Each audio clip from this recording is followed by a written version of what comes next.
Shalom and welcome to 2 Minutes of Torah. This year is entitled Daf Yomi B Kuf Chav Chet.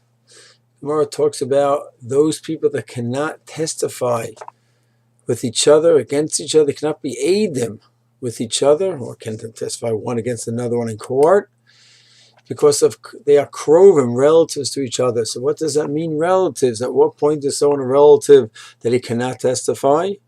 They're karov, they're considered close, and what point do we say, no, it's too distant?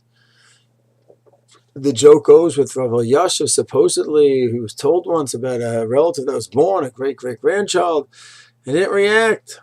And supposedly he said, when they asked him, why aren't you reacting? He says, he's not my relative, I can testify, I can be an aid with him, against him, we have no connection halachically. So what are the categories of Eidut and connections? So the Gemara explains. Gemara says the following: Kuf Chaf Chet Amud Aleph Shalach Relay Rabbi Abba Rabbi Yosef Bachama Halacha Shlishi B'Sheni Kasher Af B'Ravam Af B'Rishon. What Shlishi B'Sheni Rishon B'Rishon? What are these? So let's say you have two brothers. Those Rishon B'Rishon. That's a very direct connection. For sure they cannot be Edom. What about the brothers' sons, which are first cousins? That's Sheni B'Sheni. Then you have a next generation, grandsons, right, of the two brothers.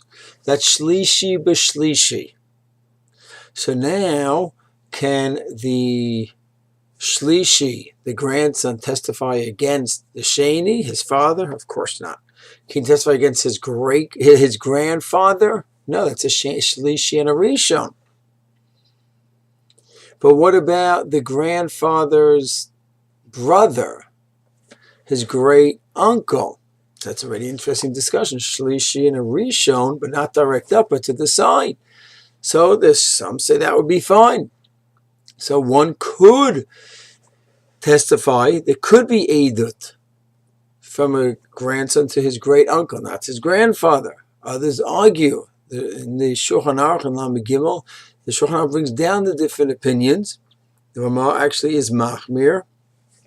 That one cannot.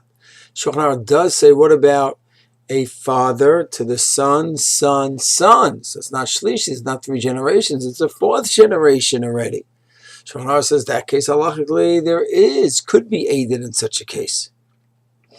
So there's just a little bit of an understanding of some of the categories of family relationships as it relates to Eidos. Rishon to Rishon, Sheni to Sheni, Shlishi to Shlishi, and of course, Mesadeh Kedushin. This is where this really comes up.